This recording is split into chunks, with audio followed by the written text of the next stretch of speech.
Episode 11 पांडवों की पहचान का खुलासा, हस्तिनापुर वापसी और इंद्रप्रस्थ की शुरुआत। पांचाल की सभा में एक साधारण ब्राह्मण ने ऐसा लक्ष्य भेदा था जिसे बड़े बड़े राजाओं ने भी पूरा नहीं कर सके।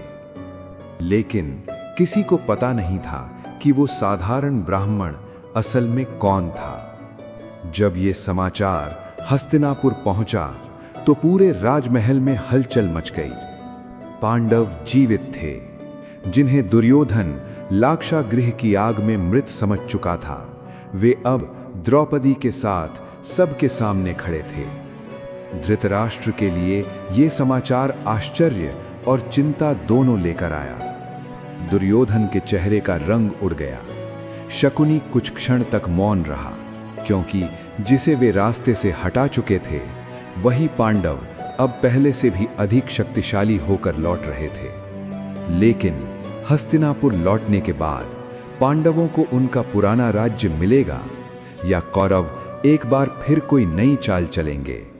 और क्या यही वो समय था जब हस्तिनापुर के दो परिवारों के बीच सत्ता का संघर्ष हमेशा के लिए शुरू होने वाला था?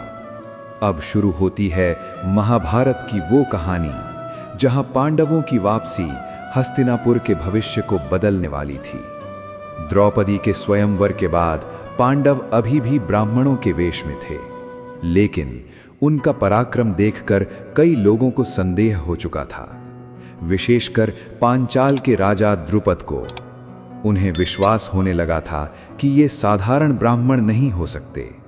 उधर जब स्वयंवर में उपस्थित लोगों के बीच पांडवों की चर्चा होने लगी तो उनकी पहचान छिपाना कठिन होता जा रहा था।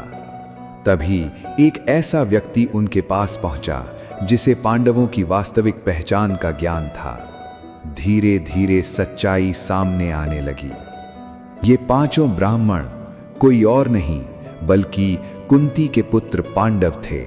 युधिष्ठिर, भीम, अर्जुन, नकुल और सहदेव। पांडवों के जीवित होने की खबर आग की तरह फैल गई। हस्तिनापुर में पहुंची खबर। उधर हस्तिनापुर में राजसभा लगी हुई थी। धृतराष्ट्र अपने मंत्रियों के साथ बैठे थे। तभी एक दूत तेजी से सभा में पहुंचा। उसने कहा, महाराज, एक अत्यंत महत्वपूर्ण समाचार है। धृतराष्ट्र ने पूछा, क्या समाचार है? दूत ने कहा, पांडव जीवित हैं। सभा में कुछ क्षण के लिए पूर्ण सन्नाटा छा गया। धृतराष्ट्र स्तब्ध रह गए। उन्होंने धीरे से पूछा, क्या कहा तुमने? दूत ने फिर कहा, पांडु पुत्र जीवित हैं और अर्जुन ने पांचाल की राजकुमारी द्रौपदी का स्वयंवर जीता है। धृतराष्ट्र के चेहरे पर आश्चर्य के साथ एक अलग ही भावना दिखाई दी, लेकिन दुर्योधन के भीतर क्रोध की आग भड़क उठी। वो सोच रहा था, ये कैसे संभव है? लाक्षागृह में तो वो अपनी बात पूरी भी नहीं कर पाया। शकुनी ने तुरंत उसे संकेत किया, अपने क्रोध को अभी मत दिखाओ। लेकिन दुर्योधन के मन में अब केवल एक ही प्रश्न था, पांडवों को फिर से कैसे रोका जाए? जब विदुर को पांडवों के जीवित होने की खबर मिली तो उनके चेहरे पर सच्ची खुशी दिखाई दी। विदुर जानते थे कि यदि उस रात उन्होंने पांडवों को संकेत न दिया होता तो इतिहास कुछ और होता। उन्होंने मन ही मन कहा, धर्म की रक्षा करने वाला कभी पूरी तरह नष्ट नहीं होता। अब पांडव वापस आ चुके थे, लेकिन विदुर समझते थे कि असली संघर्ष अब शुरू होगा। उन्होंने धृतराष्ट्र से कहा, महाराज, पांडु के पुत्र जीवित हैं। उन्हें सम्मान पूर्वक हस्तिनापुर बुलाना ही उचित होगा।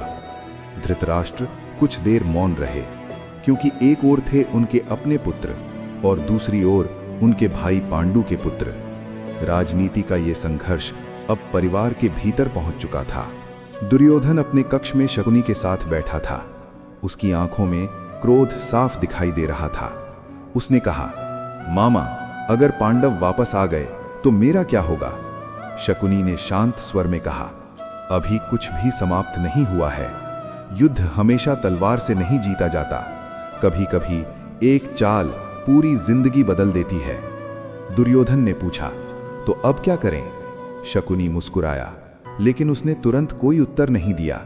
क्योंकि उसे पता था कि पांडवों को सीधे हराना आसान नहीं होगा। अब उन्हें राजनीति से घेरना होगा। कुछ समय बाद धृतराष्ट्र ने निर्णय लिया। उन्होंने विदुर को पांचाल भेजा ताकि पांडवों और कुंती को सम्मान के साथ हस्तिनापुर वापस लाया जा सके। जब विदुर पांचाल पहुंचे तो पांडवों ने उनका स्वागत किया। कुंती की आंखों में अपने पुराने घर को देखने की इच्छा थी, लेकिन युधिष्ठिर समझ रहे थे कि हस्तिनापुर लौटना सिर्फ घर वापसी नहीं है। वहां दुर्योधन है, शकुनी है, कर्ण है और सिंहासन का प्रश्न है। फिर भी उन्होंने हस्तिनापुर लौटने का निर्णय लिया। पांडवों के जीवित होने की खबर अब पूरे आर्यावर्त में फैल चुकी थी। हस्तिनापुर में राजनीतिक स्थिति बहुत गंभीर हो गई थी। एक ओर भीष्म, विदुर और अन्य बुजुर्ग चाहते थे कि पांडवों को उनका उचित सम्मान और अधिकार मिले। दूसरी ओर दुर्योधन किसी भी कीमत पर पांडवों को अपने बराबर नहीं देखना चाहता था। धृतराष्ट्र के सामने अब सबसे बड़ा प्रश्न था, पांडवों को क्या दिया जाए। सभा में भीष्म ने धर्म की बात रखी। उन्होंने कहा, महाराज, पांडु के पुत्र भी इस कुरुवंश के उत्तराधिकारी हैं। उनके अधिकार को नकारना उचित नहीं होगा। विदुर ने भी भीष्म की बात का समर्थन किया। धृतराष्ट्र जानते थे कि यदि पांडवों को उनका हिस्सा नहीं दिया गया तो हस्तिनापुर में संघर्ष निश्चित था। आखिरकार एक निर्णय लिया गया। पांडवों को हस्तिनापुर के राज्य से अलग एक क्षेत्र दिया जाएगा। उसका नाम था खांडवप्रस्थ। लेकिन खांडवप्रस्थ कोई समृद्ध राज्य नहीं था। वहां घने जंगल थे, जंगली पशु थे और चारों ओर उजाड़ भूमि फैली हुई थी। पांडवों के सामने नई चुनौती। जब पांडवों को खांडवप्रस्थ के बारे में बताया गया तो दुर्योधन के मन में एक अलग ही संतोष था। वो सोच रहा था, उन्हें राज्य तो मिल गया, लेकिन ऐसा राज्य जहां कुछ भी नहीं है। शकुनी मुस्कुराया, भांजे, कभी कभी किसी को इतना दे दो कि वो उसे वरदान समझे, लेकिन असल में वो बोझ हो। दुर्योधन को लगा कि पांडवों को दिया गया ये जंगल उन्हें कभी शक्तिशाली नहीं बनने देगा, लेकिन वो पांडवों को नहीं जानता था। युधिष्ठिर ने जब खांडवप्रस्थ देखा तो उन्होंने निराश होने के बजाय कहा, जहां कुछ नहीं है वहीं से कुछ नया बनाया जा सकता है। भीम ने कहा, भैया, अगर ये जंगल है तो हम इसे अपना राज्य बनाएंगे। अर्जुन की आंखों में भी एक नया उत्साह था। पांडवों ने खांडवप्रस्थ को अपना नया घर बनाने का निर्णय लिया। उन्होंने वास्तुकारों, कारीगरों और कुशल लोगों को बुलाया। युधिष्ठिर ने कहा, यह नगर ऐसा होना चाहिए जहां प्रजा सुरक्षित रहे, जहां न्याय सर्वोपरि हो और जहां हर व्यक्ति को सम्मान मिले। धीरे धीरे काम शुरू हुआ। जहां पहले घने जंगल थे वहां रास्ते बनाए जाने लगे। जहां केवल जंगली भूमि थी वहां भवन बनने लगे। विशाल राजमार्ग, सुंदर महल, बाजार, उद्यान, जलाशय और रहने के लिए सुंदर घर एक एक करके बनने लगे। पांडवों की मेहनत रंग लाने लगी। कुछ समय बाद वही उजाड़ भूमि एक भव्य नगर में बदलने लगी और इस नए नगर का नाम रखा गया इंद्रप्रस्थ। इंद्रप्रस्थ दिन ब दिन सुंदर होता गया। दूर दूर से लोग यहां आकर बसने लगे। व्यापार बढ़ने लगा। सड़कों पर व्यापारी और यात्री दिखाई देने लगे। कृषि बढ़ी, समृद्धि बढ़ी और प्रजा अपने नए राजा से प्रसन्न होने लगी। युधिष्ठिर न्यायपूर्वक शासन करने लगे। भीम राज्य की सुरक्षा और व्यवस्था देखते। अर्जुन सेना और युद्ध कला की जिम्मेदारी संभालते। नकुल घोड़ों और प्रशासन से जुड़े कार्यों में कुशलता दिखाते। सहदेव नीति और व्यवस्थाओं में महत्वपूर्ण भूमिका निभाते। माता कुंती अपने पुत्रों को देखकर मन ही मन प्रसन्न थीं। द्रौपदी भी इंद्रप्रस्थ की रानी के रूप में राज्य की व्यवस्था में महत्वपूर्ण भूमिका निभाने लगी। कुछ ही समय में इंद्रप्रस्थ की प्रसिद्धि दूर दूर तक फैल गई। जब इंद्रप्रस्थ की समृद्धि का समाचार हस्तिनापुर पहुंचा तो दुर्योधन के भीतर ईर्ष्या की आग भड़क उठी। जिस भूमि को वो पांडवों के लिए एक बोझ समझ रहा था, वही भूमि अब एक शानदार राज्य बन चुकी थी। दुर्योधन ने कहा, यह कैसे हो सकता है? जिस खांडवप्रस्थ को हमने उन्हें दिया था वही आज इतना समृद्ध कैसे हो गया? शकुनी ने उत्तर दिया, क्योंकि पांडवों के पास केवल राज्य नहीं बल्कि जनता का विश्वास भी है। दुर्योधन चुप रहा, लेकिन उसके मन में अब एक नई चिंता जन्म ले चुकी थी। यदि पांडव इसी तरह शक्तिशाली होते गए तो एक दिन वे हस्तिनापुर से भी अधिक प्रभावशाली हो सकते थे, और यही विचार आगे चलकर दुर्योधन को एक और खतरनाक रास्ते पर ले जाएगा। लेकिन इंद्रप्रस्थ की कहानी यहीं समाप्त नहीं होती।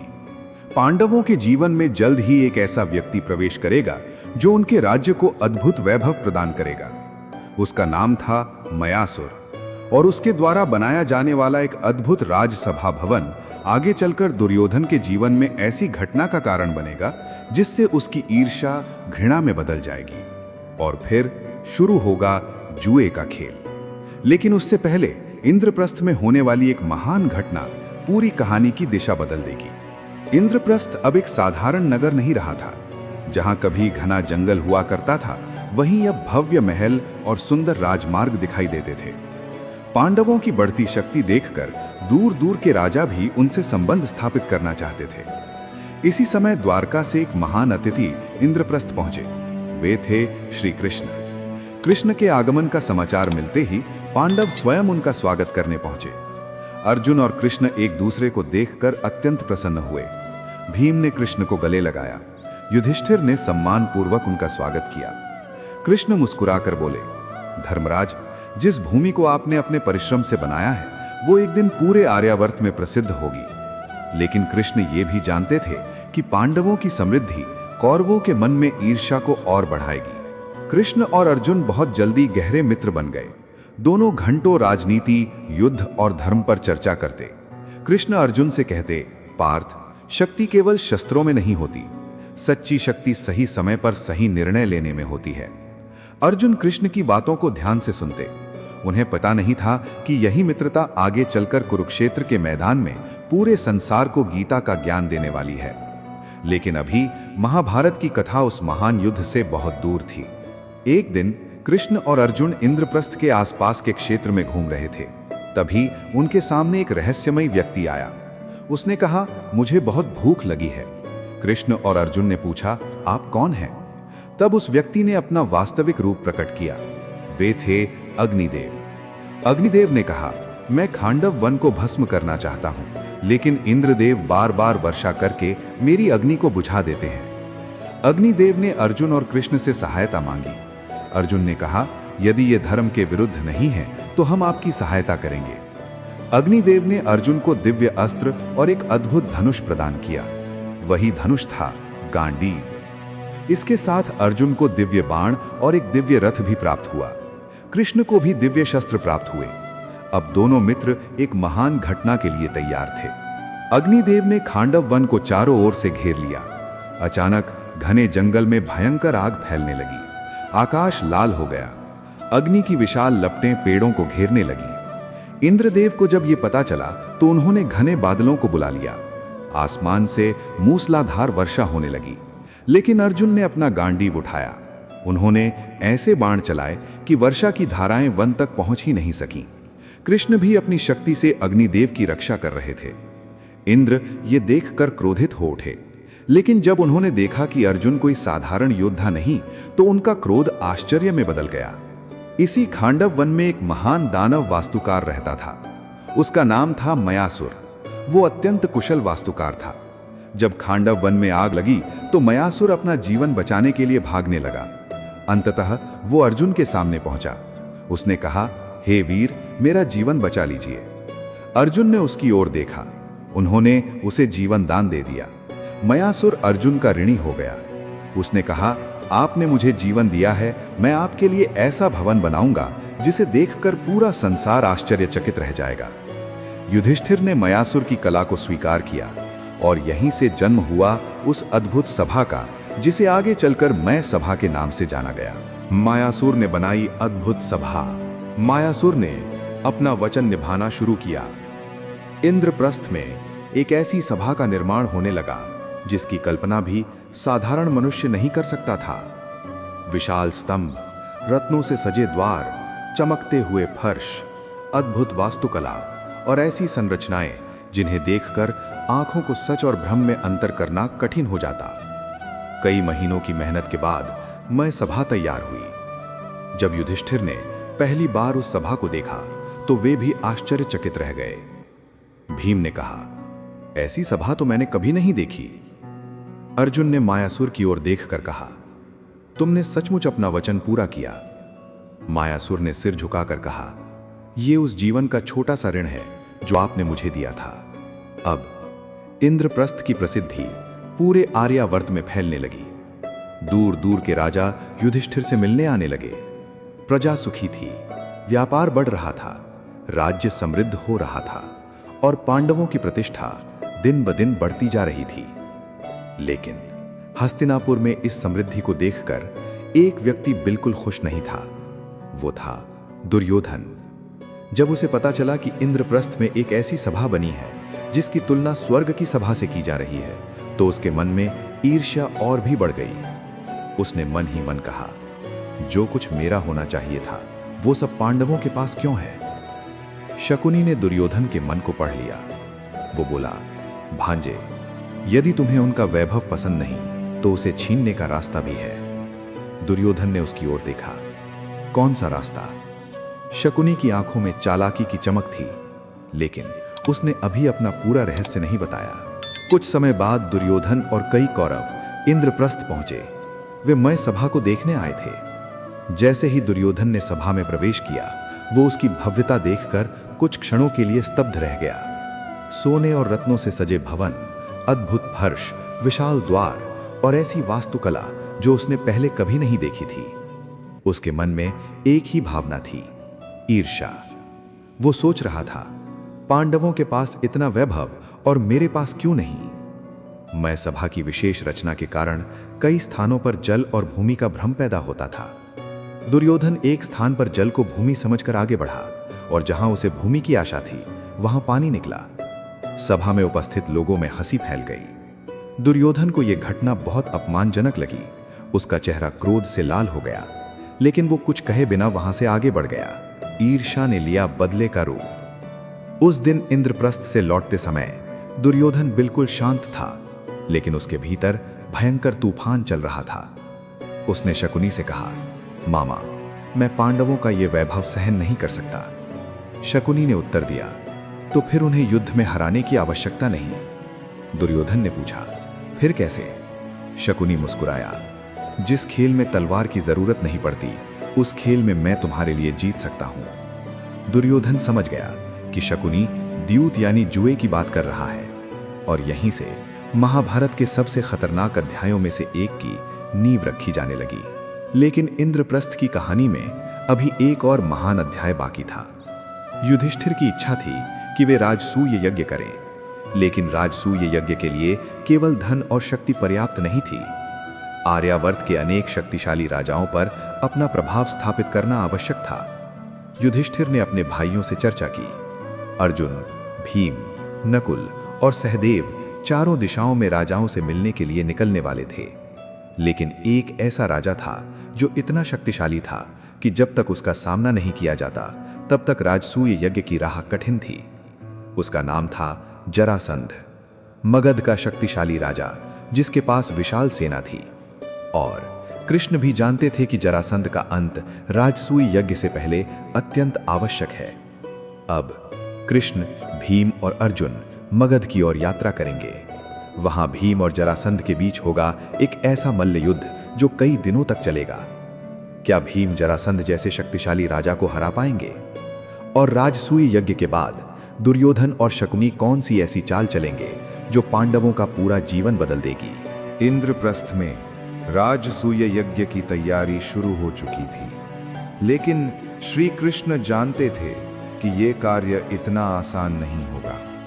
मगध का राजा जरासंध आर्यावर्त के सबसे शक्तिशाली राजाओं में से एक था।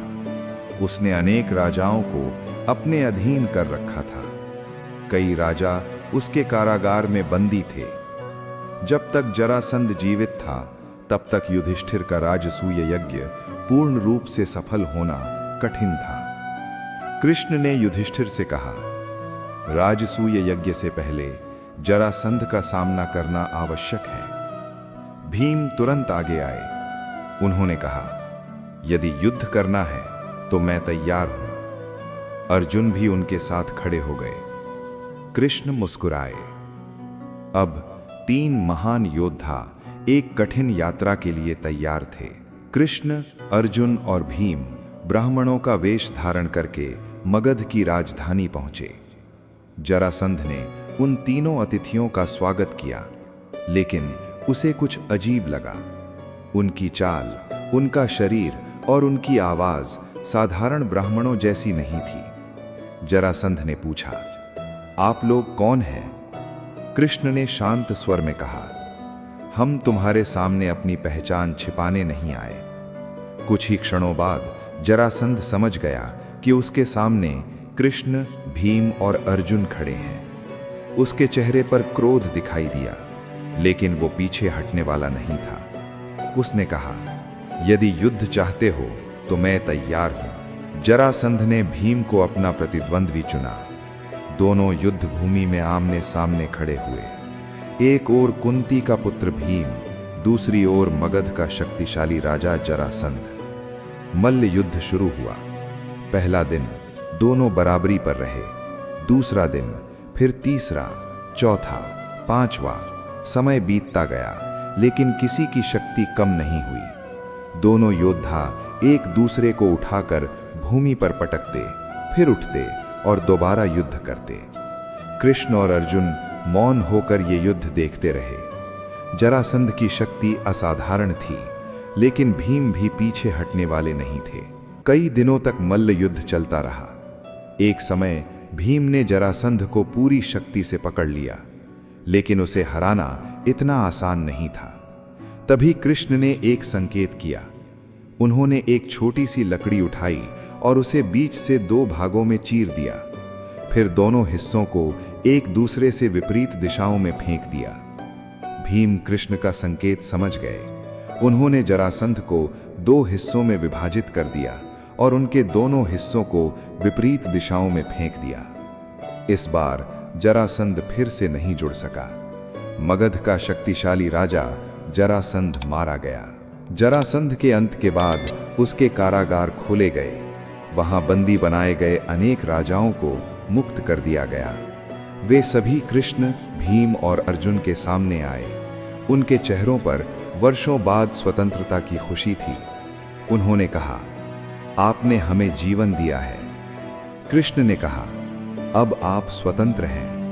ये विजय सिर्फ पांडवों की विजय नहीं थी। इससे युधिष्ठिर के राजसूय यज्ञ का मार्ग और भी आसान हो गया। जरासंध के अंत के बाद युधिष्ठिर ने राजसूय यज्ञ की तैयारी शुरू की। पांडवों ने चारों दिशाओं में अपनी शक्ति और प्रभाव स्थापित किया। अनेक राजा युधिष्ठिर के अधीन आए। इंद्रप्रस्थ में एक भव्य यज्ञ की तैयारी होने लगी। दूर दूर से राजा, ऋषि, महर्षि और महान योद्धा इंद्रप्रस्थ आने लगे। कृष्ण भी इस महान आयोजन में उपस्थित थे। पूरा इंद्रप्रस्थ उत्सव में बदल गया। लेकिन इसी भव्य सभा में एक ऐसा विवाद जन्म लेने वाला था जो आगे चलकर महाभारत के संघर्ष को और भी गहरा कर देगा। राजसूय यज्ञ की सभा में जब ये प्रश्न उठा कि सबसे पहले सम्मान किसे दिया जाए, तब सहदेव ने एक ऐसा नाम लिया जिससे सभा में बैठे एक शक्तिशाली राजा का क्रोध भड़क उठा। उसका नाम था शिशुपाल। और शिशुपाल के मुख से श्री कृष्ण के लिए निकलने वाले अपमानजनक शब्द उसके जीवन के अंतिम क्षणों की शुरुआत बनेंगे। राजसूय यज्ञ की भव्य सभा, इंद्रप्रस्थ आज पहले से कहीं अधिक भव्य दिखाई दे रहा था। चारों दिशाओं से राजा, ऋषि, महर्षि और महान योद्धा राजसूय यज्ञ में शामिल होने पहुंचे थे। सभा में भीष्म, द्रोणाचार्य, कृपाचार्य और अनेक महान व्यक्तित्व उपस्थित थे। युधिष्ठिर सभी अतिथियों का सम्मान कर रहे थे। लेकिन अब सभा के सामने एक महत्वपूर्ण प्रश्न था कि सबसे पहले सम्मान किसे दिया जाए। सभा में कुछ क्षणों के लिए गंभीर शांति छा गई। तभी सहदेव उठे। उन्होंने कहा, इस सभा में सबसे महान और सबसे पहले सम्मान के योग्य श्री कृष्ण हैं। सभा में अधिकांश लोगों ने इस निर्णय का स्वागत किया, लेकिन एक व्यक्ति अचानक खड़ा हो गया। उसकी आंखों में भयंकर क्रोध था। वो था शिशुपाल। शिशुपाल ने सभा के सामने ही श्री कृष्ण का अपमान करना शुरू कर दिया। उसने कहा, कृष्ण को सबसे बड़ा सम्मान, ये कैसे हो सकता है? वो लगातार कृष्ण के विरुद्ध कटु शब्द बोलता रहा। सभा में बैठे अनेक राजा असहज हो गए। भीम का क्रोध बढ़ने लगा। अर्जुन ने अपना हाथ शस्त्र की ओर बढ़ाया, लेकिन कृष्ण शांत बैठे रहे, क्योंकि वे जानते थे कि शिशुपाल को एक विशेष वरदान मिला था। उसकी माता ने कृष्ण से वचन लिया था कि वे शिशुपाल के अनेक अपराध क्षमा करेंगे, और कृष्ण अपना वचन निभा रहे थे। लेकिन शिशुपाल लगातार अपमान की सीमा पार करता जा रहा था। सुदर्शन चक्र। अंततः शिशुपाल ने ऐसी सीमा पार कर दी जहां कृष्ण का धैर्य समाप्त हो गया। कृष्ण धीरे धीरे अपने स्थान से उठे। सभा में सन्नाटा छा गया। उन्होंने कहा, शिशुपाल, मैंने तुम्हारे अनेक अपराध क्षमा किए हैं, लेकिन अब तुमने अपनी सीमा पार कर दी है। अगले ही क्षण कृष्ण ने अपना सुदर्शन चक्र चलाया। चक्र बिजली की गति से शिशुपाल की ओर गया और एक ही क्षण में शिशुपाल का अंत हो गया। सभा में गहरा मौन छा गया। इसके बाद राजसूय यज्ञ की विधियां संपन्न होने लगी। युधिष्ठिर सम्राट के रूप में प्रतिष्ठित हुए, लेकिन एक व्यक्ति के मन में इस पूरे वैभव को देखकर ईर्ष्या और भी बढ़ चुकी थी। वो था दुर्योधन। दुर्योधन राजसूय यज्ञ के बाद मय सभा में घूम रहा था। उसने पांडवों की संपत्ति, उनका राज वैभव और सभा की अद्भुत रचना देखी, लेकिन उसके मन में खुशी नहीं थी। वो सोच रहा था, ये सब मेरा होना चाहिए था। हर तरफ उसे पांडवों की सफलता दिखाई दे रही थी और उसके भीतर ईर्ष्या की आग और तेज होती जा रही थी। तभी मय सभा की अद्भुत रचना के कारण दुर्योधन फिर एक भ्रम का शिकार हुआ। जहां उसे जमीन दिखाई दी वहां पानी था, और जहां पानी समझा वहां भूमि थी। सभा में उपस्थित कुछ लोगों के चेहरे पर मुस्कान आ गई। दुर्योधन को लगा कि उसका मजाक बनाया जा रहा है। उसके मन में अपमान की भावना गहरी बैठ गई। वो वहां से क्रोध में लौट गया। हस्तिनापुर लौटकर दुर्योधन सीधे अपने पिता धृतराष्ट्र के पास गया। उसने कहा, पिताश्री, पांडवों का वैभव अब मेरे लिए असहनीय हो चुका है। धृतराष्ट्र ने समझाया, पुत्र, ईर्ष्या मत करो। लेकिन दुर्योधन नहीं माना। वो शकुनी के पास गया। शकुनी ने उसकी बात ध्यान से सुनी, फिर धीरे से मुस्कुराया। उसने कहा, दुर्योधन, यदि तुम्हें पांडवों का राज्य चाहिए तो तुम्हें उनसे युद्ध करने की जरूरत नहीं। दुर्योधन ने पूछा, फिर क्या करना होगा? शकुनी ने कहा, द्यूत खेल, जुआ। दुर्योधन की आंखों में नई चमक आ गई, क्योंकि शकुनी को द्यूत के खेल में असाधारण महारत हासिल थी और उसे विश्वास था कि वो युधिष्ठिर को एक एक करके सब कुछ हारने पर मजबूर कर सकता है। अगला भाग। अब धृतराष्ट्र के सामने एक ऐसा प्रस्ताव रखा जाएगा जिसे स्वीकार करना पांडवों के लिए भयंकर संकट की शुरुआत होगी। युधिष्ठिर को हस्तिनापुर बुलाया जाएगा।